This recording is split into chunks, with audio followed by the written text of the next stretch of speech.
अब जो खेल शुरू हो रहा है वो चैप्टर 3 से, क्योंकि यहाँ से एग्जाम पॉइंट ऑफ व्यू या लर्निंग पॉइंट ऑफ व्यू या आपको नॉलेज गेन करने के लिए कुछ ज्यादा ही कंटेंट अवेलेबल है चैप्टर 3 से। बहुत डिटेल चैप्टर है। अब बहुत से स्टूडेंट ये कहते हैं कि इसमें भी नोट्स चाहिए। ठीक है, नोट्स अवेलेबल होता है, लेकिन नोट्स का क्या काम है? आखिरी टाइम में रिवीजन के लिए नोट्स होता है। आज के डेट में लोगों की आदत क्या है? पहले ही नोट्स पढ़ना है। तो आप, करियर आपका है, आपको डिसाइड करना है कि आपको नोट्स ज्यादा अच्छे लगते हैं कि नोट्स पढ़ के पास हो गए कि नहीं हुए, या डिटेल स्टडी करो और सामने वाले को चैलेंज करो, एग्जाम जो ले रहा है, कि मैक्सिमम स्कोर हम करेंगे और तुमको दिखाएंगे कि तुम्हारे एग्जाम का कोई लेवल नहीं। ठीक है। आप कॉमन डेरिवेटिव के एग्जाम का की बात करो या इक्विटी डेरिवेटिव का, ये जो चैप्टर है बहुत इंपॉर्टेंट है। ठीक है। Introduction to forward and future learning क्या मिलेगी? फॉरवर्ड एंड फ्यूचर कॉन्ट्रैक्ट की मीनिंग क्या होती है, टर्मिनोलॉजी क्या होती है फ्यूचर कॉन्ट्रैक्ट से related, pay off chart of future contract, pricing of future contract कैसे होता है, application by speculators, hedger and arbitrager. ठीक है। इंट्रोडक्शन टू फॉरवर्ड बहुत सिंपल सा समझिए कि फॉरवर्ड पहली चीज कहाँ पे यूज होता है। देखिए ये क्वेश्चन बनता है, forward are widely use in commodities, foreign exchange, equity and interest rate, ये चारों में। ठीक है। फॉरवर्ड क्या है? कैश। जैसे मैं गया गोल्ड स्मिथ के पास, मीन्स मुझे गोल्ड खरीदना है। ठीक है।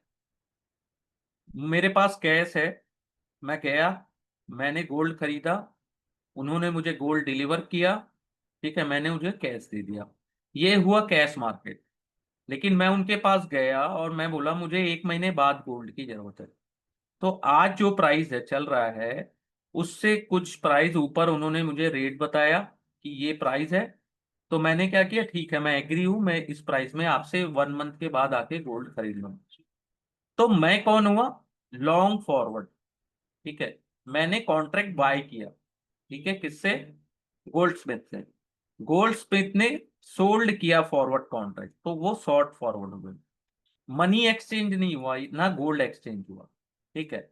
1 मंथ बाद जिस प्राइस पे मैं एग्री था, मैंने उतने पैसे पे किए और गोल्ड की डिलीवरी ले ली। ये होता है फॉरवर्ड। टू पार्टीज के बीच में कॉन्ट्रैक्ट होता है ये। ठीक है, इसका कोई स्टैंडर्ड नहीं होता, क्वांटिटी क्वालिटी का कोई स्टैंडर्ड नहीं होता। दोनों पार्टीज के बीच का जो म्यूचुअल अंडरस्टैंडिंग है, बाईलैटरल कॉन्ट्रैक्ट बोला जाता है जिसको। ठीक है। ये होता है फॉरवर्ड। दो पार्टीज के बीच में कॉन्ट्रैक्ट होता है। Price, quantity, quality, delivery, time, place, settlement सब जिस दिन अपन कॉन्ट्रैक्ट में एंट्री लेते हैं उस दिन डिसाइड करते हैं। तो ये हुआ essential feature of forward contract. Bilateral OTC transaction होता है। ठीक है। और यहाँ पे सबसे बड़ा दिक्कत क्या होता है, मेजर लिमिटेशंस क्या होती है इसकी, कि लिक्विडिटी रिस्क होता है। दो, टू पार्टीज ओनली, मैं और सामने वाला इन्वॉल्व है, और उनके अलावा कोई, किसी का कोई यहाँ पे रोल नहीं है।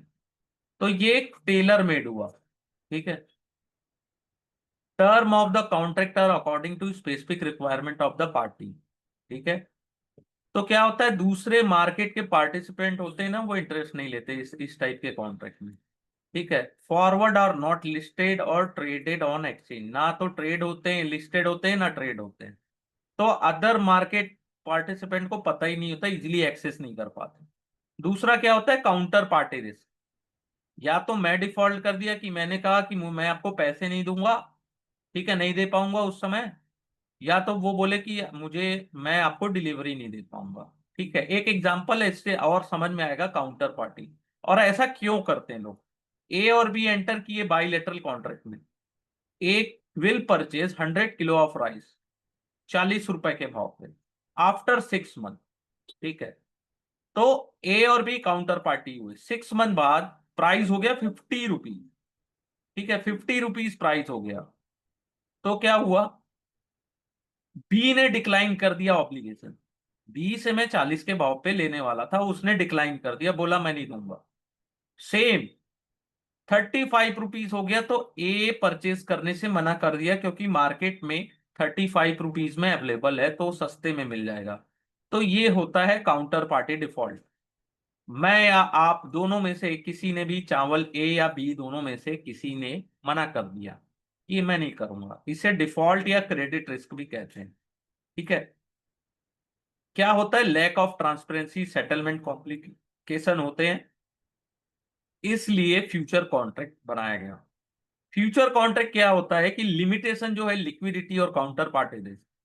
Future contract were created to overcome the limitation of forward. ठीक है।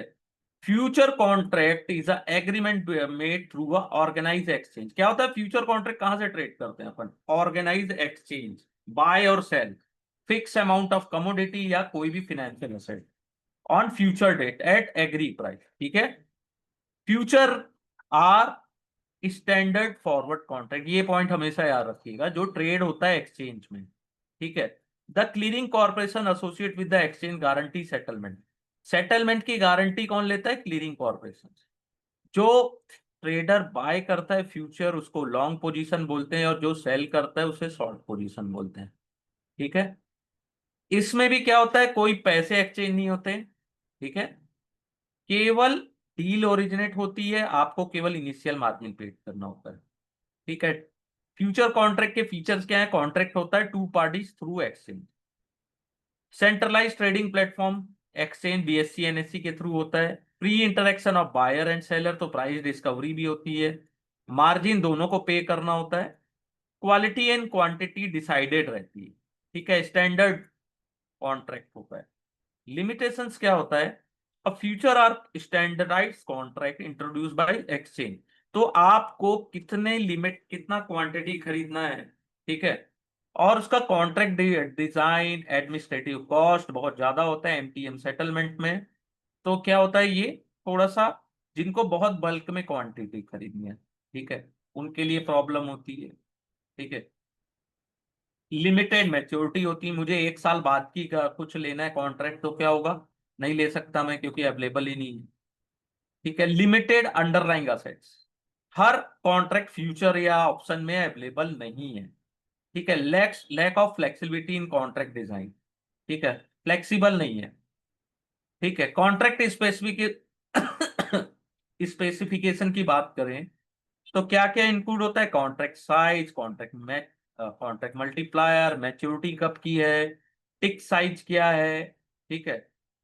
तो देखिए एक एग्जांपल है एनएससी वेबसाइट में निफ्टी फ्यूचर का अक्टूबर 3, 2025 का। ठीक है। तो इंस्ट्रूमेंट टाइप क्या है, इंडेक्स फ्यूचर। अंडरलाइंग असेट्स क्या है, Nifty 50। Expiry date October 25। Open price कितना है, 24,950, हाई लो। ठीक है। क्लोजिंग प्राइस क्या है, अंडरलाइंग वैल्यू क्या है। अंडरलाइंग मीन्स कैश में उसकी वैल्यू क्या चल रही है, अंडरलाइंग वैल्यू की अगर बात करें तो। ठीक है। देखो यहाँ पे इसको ऐड किया गया है। ठीक है। तो अंडरलाइंग इंस्ट्रूमेंट क्या हुआ, यहाँ पे निफ्टी 50 हुआ। अंडरलाइंग प्राइस क्या हुआ, जो कैश में उसका प्राइस चल रहा है, अंडरलाइन का कैश में प्राइस। फिर कॉन्ट्रैक्ट मल्टीप्लायर और कॉन्ट्रैक्ट साइज।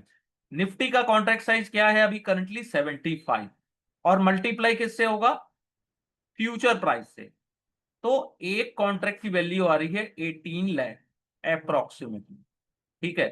क्लॉस 1.14, 2.1, यानी कि 2.1.4 सेबी मास्टर सर्कुलर, जो सेबी और clearing corporation dated October 16, 2013। Contract size जो पहले इंडेक्स और इंडेक्स ऑप्शन का था, पहले क्या था, वैल्यू होती थी 5 to 10 लाख। ठीक है। जो लास्ट में सेट हुई थी 2015 में। लेकिन आज के डेट में क्या हो गया, उसका size not less than 15 lakh, 15 to 20 lakh हो चुका है। ठीक है। लॉट साइज भी चेंज हुआ, और कब से चेंज हुआ, नवंबर 2024। कॉन्ट्रैक्ट साइकिल, ये थोड़ा सा इंपॉर्टेंट है, इसको देखिएगा कि कॉन्ट्रैक्ट साइकिल क्या होता है। It is a period over which contract traded. तो तीन तीन टाइप के हैं इसमें। पहला है इंडेक्स और stock future contract traded on NSC followed a 3 month trading cycle. October 3, 2025। Index stock future contract on NSC are available for trading for near month next month और फार मंथ। जैसे अक्टूबर की trading की बात करें तो अक्टूबर month हुआ near, नवंबर हुआ next, और दिसंबर हुआ फार। जैसे नवंबर अभी चल रहा है तो नवंबर हुआ नियर, दिसंबर हुआ नेक्स्ट, और जनवरी हुआ फार। तो ट्रेडिंग इसमें होती है monthly as well as weekly future contract में। एक्सपायरी डे क्या है? निफ्टी, निफ्टी और बैंक निफ्टी, जिस दिन कॉन्ट्रैक्ट खत्म हो जाता है, cease to exit, compulsory settle करना है, जिस दिन वो सेटल्ड होगा। रोल ओवर करते हैं बहुत से लोग, लेकिन जिस दिन सेटल्ड होता है या खत्म हो गया कॉन्ट्रैक्ट, उसको एक्सपायरी डे बोलते हैं। ठीक है। तो निफ्टी की एक्सपायरी क्या है? Last Tuesday of respective month. ठीक है। अगर ट्यूसडे हॉलीडे हुआ तो मंडे। ठीक है। ट्यूसडे हॉलीडे हुआ तो मंडे। ट्यूसडे हॉलीडे डे हुआ तो वेडनेसडे नहीं जाएगा, मंडे। ठीक है। तो एनएससी की एक्सपायरी क्या हुई? ट्यूसडे। ठीक है। Monthly and weekly contract on BSC, Sensex and Bankex have different expiry date. ठीक है। इनकी क्या है? यूनिफॉर्म एक्सपायरी है। Exchange can only choose Tuesday और Thursday as expiry for all equity derivative contract. Weekly contract, each exchange can offer only one benchmark index contract per week. ठीक है। और that too to on the chosen expiry date. ये कुछ add हुए हैं नए चीजें, की मेजर्स। ठीक है। इसको बहुत अच्छे डिटेल में पढ़िएगा ये सब चीजों को। आप वीकली कॉन्ट्रैक्ट कोई एक बेंचमार्क को ही रख सकते हैं पर वीक। ठीक है। और एक्सचेंज या तो ट्यूसडे चूज कर सकती है या Thursday as a expiry on all equity derivative contract. Monthly contract, all equity derivative contract non-benchmark index single must have a minimum 1 month tenors। ठीक है। they should expire on Tuesday or Thursday of the month based on exchange ने choose किया हो। Change अगर आप करते हो expiry date में तो भी आपको अप्रूवल चाहिए। एक्सचेंज मस्ट सीक प्रायर से भी अप्रूवल बिफोर चेंजिंग एक्सपायरी। अगर एनएससी ने चूज किया है ट्यूसडे, तो all monthly contract Nifty bank Nifty single stock will expire on last Tuesday of each month. और NSC can offer only weekly benchmark index option जैसे Nifty 50 expiring every Tuesday. तो weekly में एक ही available है। पहले क्या था, हर दिन जीरो टू हीरो ऐसा कुछ चलता था। ठीक है।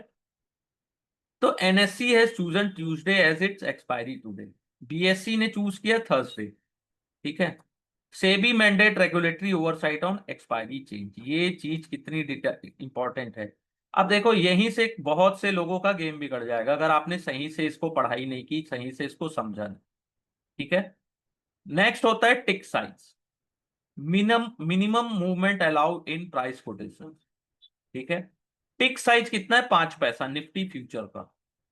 ठीक है।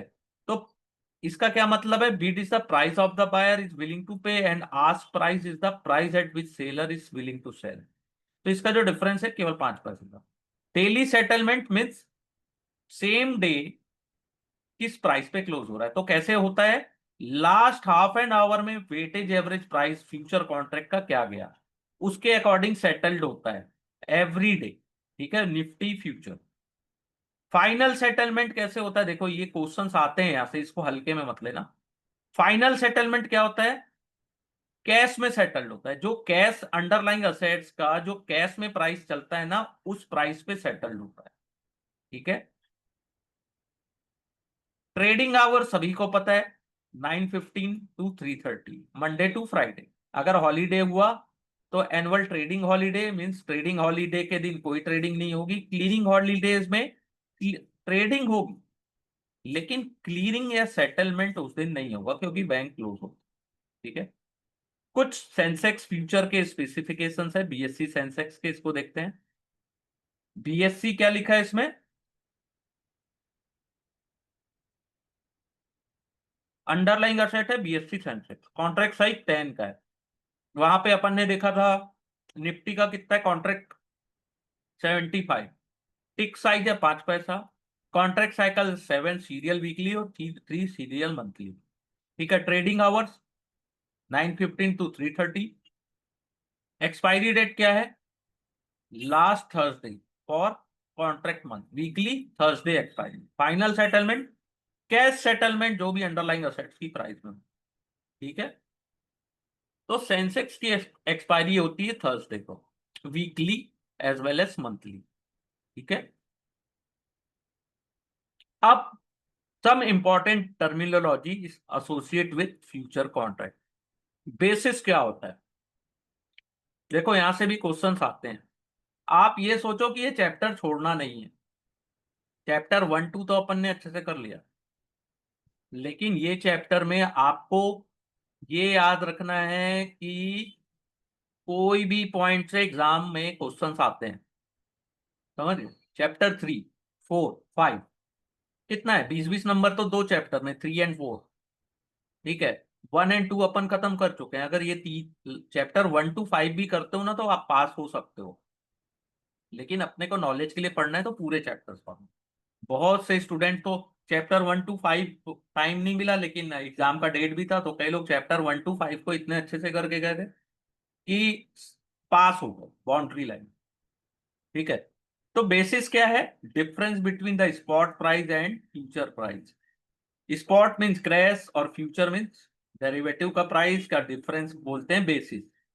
अगर फ्यूचर प्राइस जाता है देन स्पॉट प्राइस, तो बेसिस को क्या बोलते हैं? निगेटिव। और स्पॉट प्राइस ज्यादा है और फ्यूचर प्राइस से, तो उसको बोलते हैं basis for assets is positive. ठीक है, तो स्पॉट प्राइस फ्यूचर प्राइस ज्यादा है, तो यहाँ पे निफ्टी का जो अपन ने एग्जांपल देखा था, तो वहां पे निफ्टी का बेसिस हुआ निगेटिव। ठीक है, बेसिस जो है 1 मंथ कॉन्ट्रैक्ट और 2 मंथ या 3 मंथ कॉन्ट्रैक्ट में डिफरेंस होता है। The definition of basis is incomplete until we define the vis-a-vis future contract. ठीक है, 1 मंथ है कि 2 मंथ है कि 3 मंथ, सबका सेम नहीं होता, डिफरेंट होता है। ठीक है, लाइफ ऑफ द कॉन्ट्रैक्ट, यानी कि कॉन्ट्रैक्ट की लाइफ साइकिल में बेसिस निगेटिव भी हो सकता है और पॉजिटिव भी हो सकता है। ठीक है, जैसा उसका मूवमेंट मिलता है फ्यूचर एंड स्पॉट में। लेकिन एक्सपायरी वाले दिन मैच्योरिटी जब होती है ना, तो बेसिस जीरो हो जाता है। इसका मतलब है स्पॉट एंड फ्यूचर प्राइस के बीच जो डिफरेंस है वो कम जीरो हो जाता है, कंप्लीट। ठीक है, कोई डिफरेंस नहीं रहता। Clear? Next, cost of carry. देखो ये बहुत इंपॉर्टेंट है। कॉस्ट ऑफ कैरी मीन्स ये रिलेशनशिप है। Cost of carry is the relationship between future price and spot price. ठीक है, ये क्या मेजर करता है? Storage cost in commodity market plus the interest. ठीक है, that is paid to finance और carry the asset till delivery. आप फ्यूचर प्राइस में बाय कर रहे हो तो कमोडिटी बाय कर रहे हो तो स्टोरेज कॉस्ट प्लस इंटरेस्ट। ठीक है, that is paid to finance जब तक आप कैरी कर रहे हो ना asset till delivery, less than the income earn on assets. Earning कैसे होती है? इक्विटी डेरिवेटिव, जैसे आपको डिविडेंड मिला, इंटरेस्ट पेड मिला, वो। इसको इस एग्जांपल से समझिए कि एबीसी नाम का शेयर है, वो 100 रुपीज में ट्रेड हो रहा है कैश मार्केट में। आप चाहते हो बाय करना, लेकिन आपके पास पैसे नहीं है, तो आप क्या किए? 100 रुपीज बोरो किए, 6% पर एनम। तो आपने 1 साल उस शेयर को होल्ड किया, तो कंपनी ने 200% डिविडेंड दिया फेस वैल्यू की, तो 2 रुपए आपको डिविडेंड मिला। नेट कॉस्ट ऑफ कैरी क्या क्या है? Interest paid. इंटरेस्ट आपने 6 रुपीज पेड किया है, आप डिविडेंड मिला 2 रुपीज। तो ब्रेक इवन जो फ्यूचर प्राइस आया वो आया 104 रुपीज का। ठीक है, और cost of carry to different होता है, different to different market participant. ठीक है, नेक्स्ट होता है margin account as the exchange guarantee. Exchange क्या है? गारंटी लेता है settlement of all trade to protect it self against default by either counter party. क्या करता है? हमसे मार्जिन क्यों लेता है? एक तो गारंटी ले रहा है सेटलमेंट की, सेकंड वो हमको प्रोटेक्ट कर रहा है कि कोई पार्टी अगर डिफॉल्ट करे तो वो वेरियस चार्जेस हमसे ब्रोकर से लेते हैं, और ब्रोकर किससे लेता है? क्लाइंट से। तो पहला होता है इनिशियल मार्जिन। जब आप किसी निफ्टी में ट्रेड कर रहे हो, फ्यूचर कॉन्ट्रैक्ट आपने लिया है, और मान लो एक उसका प्राइस चल रहा है 22,250, निफ्टी का प्राइस चल रहा है, तो लॉट साइज कितना हुआ है? यहाँ पे गलत दिया हुआ है, 75 मान लो लिख दिए, वहां ऊपर 75 लिखा है, यहाँ 25 लिखा हुआ है, तो ऊपर जो लिखा है वो सही है ना, यहाँ पे 25 दिया है एग्जाम्पल के तौर पे, तो 5,56,000 हुआ। तो इन्वेस्टर ने लॉन्ग पोजीशन ली in one Nifty future contract, ठीक है। तो 5,56,000, तो एटलीस्ट 10% अगर वो मार्जिन मांग रहा है ब्रोकर, तो आपको 55,625 रुपए दे के ही आप एक कॉन्ट्रैक्ट उसका बाय या सेल कर पाओगे। तो ये होती है इनिशियल मार्जिन। फिर होता है मार्क टू मार्केट। आपने बाय कर लिया, ठीक है, जो भी आपको प्रॉफिट या लॉस हुआ डे टू डेट बेसिस में, उसको बोलते हैं mark to market settlement. Means आज आपने बाय किया, ठीक है, और आज शाम तक अगर आपको लॉस या प्रॉफिट जो भी हो रहा है उसका सेटलमेंट हो जाता है। नेक्स्ट डे जो आज की क्लोजिंग प्राइस है, वहां से आपकी ट्रेडिंग नेक्स्ट डे शुरू होती है, ठीक है। क्या होता है, कलेक्ट कहां से होते हैं? लॉस मेकिंग पार्टिसिपेंट है, और पे किसको करते हैं? गेनर को, ठीक है। सेकंड इससे इंपॉर्टेंट है कि जैसे एक एग्जांपल बता रहा हूं कि आपको आज आपने ट्रेड लिया, 100 रुपीज प्रॉफिट हुआ, एक किसी और ने ट्रेड लिया था, उसमें 100 रुपीज उनको लॉस हुआ, तो ये 100 रुपीज लेके आपको, आप लॉस लूजर से लेके जो प्रॉफिट हुआ उनको दे दिया जाता है, ठीक है। तो ये एमटीएम सेटलमेंट डेली बेसिस पे होता है। नेक्स्ट है ओपन इंटरेस्ट। ओपन इंटरेस्ट क्या है? And volume traded. Open interest is the total number of contract outstanding, यानी कि वो सेटल नहीं हुए, या तो वो लॉन्ग पोजीशन में है या तो शॉर्ट पोजीशन है, ठीक है। तो नंबर ऑफ लॉन्ग फ्यूचर, यानी कि लोग लॉन्ग भी है शॉर्ट भी, equal to one open interest, ठीक है। क्योंकि total number of long future will always be equal to the total number of short future, ठीक है। तो कैसे देखा जाता है इसको देखो। सेकंड वॉल्यूम होता है, कितने बाय सेल हुए एक दिन में, उसको वॉल्यूम बोलते हैं, ठीक है। मार्केट एक्टिविटी कैसी रही, वॉल्यूम कई बार अपन देखते हैं over a day, over a week, over a month, या इंटायर लाइफ साइकिल में कितना वॉल्यूम क्रिएट हुआ, ठीक है। तो देखो द फॉलोइंग एग्जांपल है, एक एग्जांपल बहुत इजी दिया गया है कि 1 मार्च को ए ने 50 कॉन्ट्रैक्ट शॉर्ट की, बी ने 50 कॉन्ट्रैक्ट लॉन्ग की, तो ओपन इंटरेस्ट कितना हुआ? 50। एक बाय कर रहा है, एक सेल कर रहा है, टोटल वॉल्यूम हुआ 50। 2 मार्च को क्या हुआ? सी ने लॉन्ग किए 100 कॉन्ट्रैक्ट, डी ने शॉर्ट किए 100 कॉन्ट्रैक्ट, तो ओपन इंटरेस्ट इंक्रीज हो गया 150 में, ठीक है। और टोटल ट्रेडिंग वॉल्यूम कितनी हो गई? 100। मार्च 3 को क्या हुआ? ए जिसने शॉर्ट पोजीशन ली थी उसने बाय बैक कर लिया, और नया किसी ई ने, ई नाम का पार्टिसिपेंट है, उसने 50 कॉन्ट्रैक्ट को शॉर्ट कर दिया, तो टोटल ओपन इंटरेस्ट उतना ही रहा 150, ठीक है। मार्च 4 को सी ने लॉन्ग किया, जो सी है जिसका लॉन्ग पोजीशन था 100 में, उन्होंने स्क्वायर ऑफ कर लिया, सेल कर लिया, लॉन्ग थे तो सेल कर लिया, और डी ने भी अपनी पोजीशन शॉर्ट पोजीशन को क्लोज कर लिया, तो ओ आई जो फॉल हो गया अगेन 15, ठीक है, लेकिन टोटल वॉल्यूम कितना बना? 100, ठीक है। ये चार्ट समझेंगे तब आपको ओपन इंटरेस्ट समझ में आएगा। एक बार, दो बार, तीन बार रिवीजन करिए इस चार्ट को, ठीक है, क्योंकि ये अगर चार्ट समझ गए तो कम से कम एक तो न्यूमेरिकल्स तो आपके यहीं से बनते हैं, ठीक है, आराम से बनते हैं और बहुत इजीली बन जाते हैं अगर आप थोड़ा सा फोकस करें तो, ठीक है। बहुत इजी वे में इस चार्ट में समझाया गया है ओपन इंटरेस्ट। पहले तो यहां से समझ जाइए कि ओपन इंटरेस्ट क्या है, ठीक है, जैसा मैंने पढ़ाया, फिर ये चार्ट को देखिए अच्छे। अब होता है प्राइस बैंड, ये भी इंपॉर्टेंट है, इस एग्जाम में कुछ भी आ सकता है। तो प्राइस बैंड क्या है? Price band is essential the price range which a contract is permitted to trade, ठीक है। जैसे कोई एक शेयर है जिसका कॉन्ट्रैक्ट यानी कि क्लोजिंग प्राइस 100 है, तो उसका प्राइस बैंड हुआ 10। इसका क्या मतलब है? Contract can be traded between 90 to 110 for next trading day, means ये 10% से नीचे या 10% से ऊपर नहीं जा सकता। ठीक है। अगर फर्स्ट ट्रेडिंग डेट है, आज आपका फर्स्ट ट्रेडिंग डेट है फ्यूचर का, तो प्राइस बैंड डिसाइड होगा closing price of underline cash market में, किस प्राइस में प्रीवियस डे में क्लोज हुआ था। ठीक है। एग्जाम्पल है कि अगर फर्स्ट ट्रेडिंग डेट है of future contract of any under of a underlying asset, तो company A the price band of contract is decide on previous day closing price of A. ठीक है। तो कैश में अगर आज पहला ट्रेडिंग डे है फ्यूचर में, तो उसका प्राइस कैसे डिसाइड होगा? एक दिन पहले कैश में किस प्राइस में क्लोज। ठीक है। तो प्राइस बैंड क्या होता है? कुछ नहीं, अगर 10% प्राइस बैंड है तो सेलिंग प्राइस, बाय और सेल प्राइस में 10% ऐड कर दीजिए, आपको आंसर आ जाएगा इसका। ठीक है। पोजीशन इन डेरिवेटिव मार्केट, अगर आप डेरिवेटिव मार्केट में हैं और फ्यूचर ले रहे हैं तो क्या है? लॉन्ग पोजीशन लोगे, शॉर्ट पोजीशन लोगे। आउटस्टैंडिंग या अनसेटल बाय पोजीशन, आपकी आपने बाय किया है और अभी तक अपनी पोजीशन स्क्वायर ऑफ नहीं की है, तो वो कहलाता है लॉन्ग पोजीशन।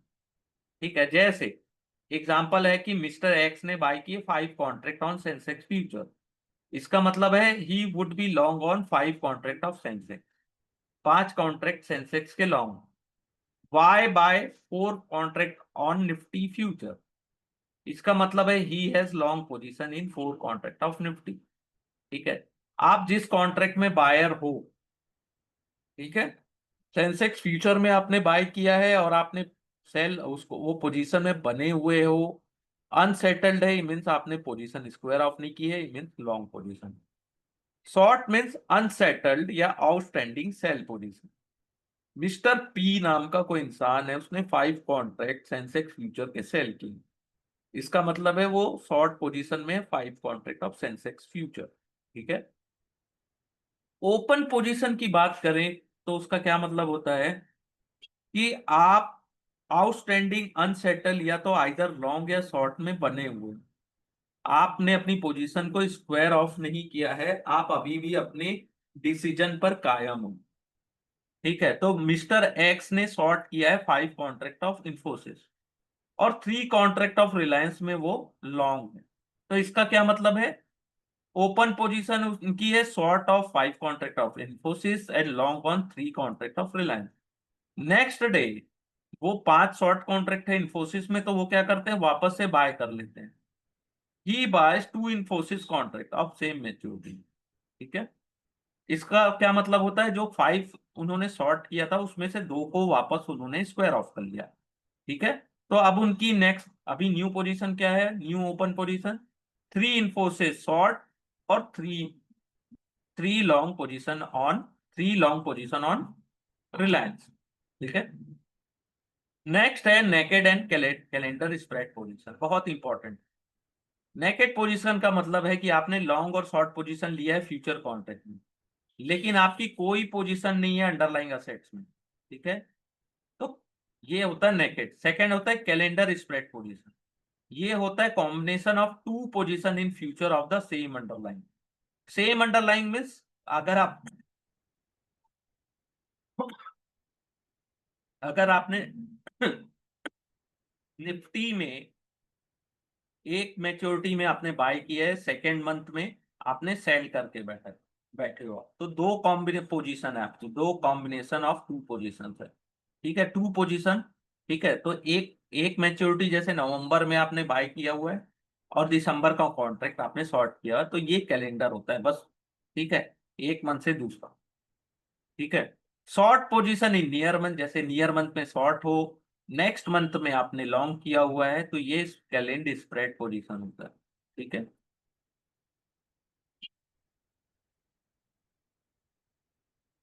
कैलेंडर स्प्रेड ऐसे भी बन सकता है, जैसे आपने अगस्त मंथ का कॉन्ट्रैक्ट बाय किया या सितंबर, 2 कॉन्ट्रैक्ट हो गए। अगस्त के साथ आप अक्टूबर भी ले लिए तो भी वो कैलेंडर कहलाएगा, सितंबर और अक्टूबर एक साथ ले लिए तो भी वो कैलेंडर पोजीशन कहलाएगा। ठीक है। कोई 2 मंथ लेना है आपको। ठीक है। Opening position, opening a position का मतलब है आइदर आप बाय कर रहे हो और सेल कर रहे हो कॉन्ट्रैक्ट, ठीक है, जिससे क्लाइंट की पोजीशन ओपन हो रही है। ठीक है। क्लोजिंग पोजीशन मीन्स या तो आप अपनी पोजीशन को स्क्वायर ऑफ करो, ठीक है, पोजीशन आपने बनाई रखी थी मार्केट में, अब वहां से आप निकल जा रहे हो, क्लोज कर रहे हो अपनी पोजीशन, तो उसको क्लोजिंग का पोजीशन बोलते हैं, ठीक है। नेक्स्ट इंपॉर्टेंट जहां से क्वेश्चंस आते हैं, ये चार्ट है, difference between forward and future. Forward क्या होता है, वो ट्रेड नहीं होता एक्सचेंज में, दो टू बाइलेटरल सेटलमेंट होता है। फ्यूचर क्या होता है, ये एक्सचेंज ट्रेडेड कॉन्ट्रैक्ट होता है। कॉन्ट्रैक्ट का, फॉरवर्ड का कॉन्ट्रैक्ट स्पेसिफिकेशन क्या होता है कि ये टेलर मेड होता है, ठीक है।